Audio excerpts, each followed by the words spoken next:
You may know him as Elvis. Let's find out who this man really is. Thank you, Larry. All right, so. How are you? Guys, have a seat, relax over there. Hi, how are you? Not too bad, how are you? I'm good, I'm doing good. Now, you really aren't Elvis. No, I actually, my name is Jerry Rosenfeld, and my mother was actually Japanese. My father was Jewish by name, so I became my own race, a Japanese. Okay. And I kind of like entertaining because a few of my guys that I know in the entertainment business that are the Elvis tribute artists, such as the great one like Don Edwards, and we have Cody Slaughter that really inspired me, Mr. Bob West, and quite a few other people. Forgive me if I don't mention all 900 of you guys, but there's quite a few of them. It really had inspired me. So when I was a young man, I decided to play a little rock and roll on my guitar. I was about 10 years old and carrying my little Gibson, to the music studio, and through weather like this. And then it got to that point where I was starting to really jam pretty good. The Beatles, the Stones, Elvis, and next thing I knew, Elvis had passed away in '77. Right. And which many of us, kind of broke our hearts, and to this day. So I kind of hung up the Gibson because shortly after that, my father passed away. Oh, okay. And, I'm sorry to hear that. He was a young man, and I said, you know what? I'm not going to sing anymore because, first of all, I couldn't sing. So, at any rate, I tried to, and I decided to, just have some fun with people through Halloween parties and stuff like that. And then we started doing, the karaoke thing. And then next thing I know, I, started singing, working on my vocals because somebody said that, you can't sing that kind of stuff because, only Elvis can do this. And you know what? He was right. Only Elvis is Elvis, and no one can basically be Elvis but Elvis. Yeah, that's but, exactly. Me, I'm just honored that some people might be able to see a little part of me, bring out a little Elvis, and make people happy. And when I can see the smiles on the faces when we enter contests or we just sing songs, it makes me happy. It does me well just to see people smile. Because it's always a fun time with Elvis. It is. Yeah, no matter what the song is, just being around an Elvis impersonator, it's fun. How could it not be fun, right, everybody, right? Yeah, it is fun. And I got a chance to do a contest here, and I met Larry here at Mother's, and this gentleman here, Rich, is it? Rich, yeah. And we basically had some fun that night. It's a blast with a room full of Elvises. It was awesome because it was everybody there that loved Elvis. There's some people here that were there that night too that were having fun, and we rocked the house. I did come in second, and I didn't know hardly anybody there, and I got beat up by a guy that was like, maybe, not to put this in a bad way, maybe 4'2" or something. Does anybody know? This guy was he was good. He had the outfit on. He had it going on. He had the moves. He was out there singing and bopping and dancing and meeting people. And you know what? I gladly stepped down to let somebody else, have first. And no, not really, but no. No, I was really happy. The guy won a trip to Vegas, and that was one of my goals. But then I had to work hard at it, and I was just honored to be second. And then here I got to meet up with Larry. We got to sing together and have some fun in a back room at Mother's. Yeah, we did karaoke. We enjoyed it. So, if you want to elaborate a little bit more on that, Larry, you go ahead. It was interesting. Now, I was sitting there at karaoke, and this guy came up to me and said, "You're such a good singer, man." And I said, "Yeah, you're not bad yourself," I told him, right? Something like that? Yeah.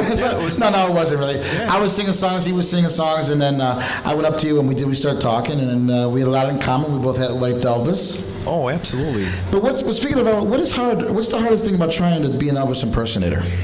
The hardest thing, basically, I would think is just trying to have the dynamics this man had, the aura that this man presented to people. When this gentleman, when he did a show, and I never once was able to make the show. I missed the last concert by $200. I got sold out, but I was only about maybe 19 years old at that time.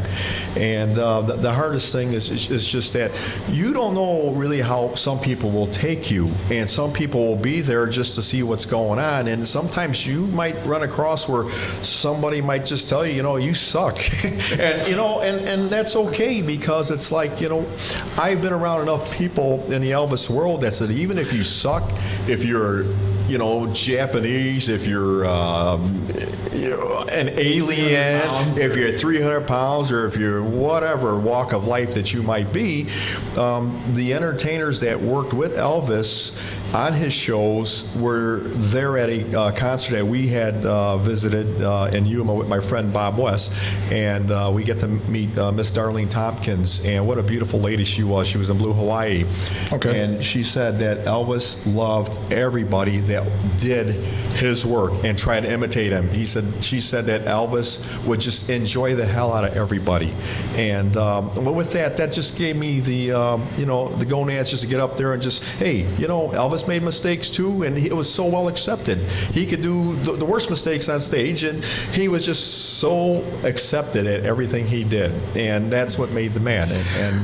And technically, to try to portray the hardest rock and roll artist there is, it is a honor to be able to do this, man. Now, in today's world, everyone's fit and trim, and everyone's trying to go into the gym and looking past the mirror. What is about the fat Elvis that we love?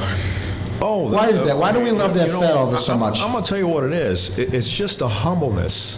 The humbleness. When the bigger you are, you just seem like just one of those type of big teddy bears. So you just want to just go up to and hug the guy, and that's just what it's about, because he just was so humble. The smile, the gentleness, the caring that this man had.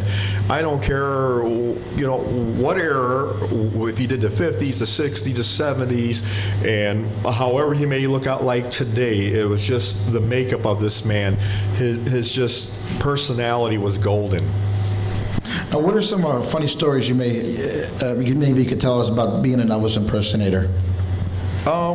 Maybe not necessarily being on stage, but just looking like you do, walking around, or anyone come up to you and say something.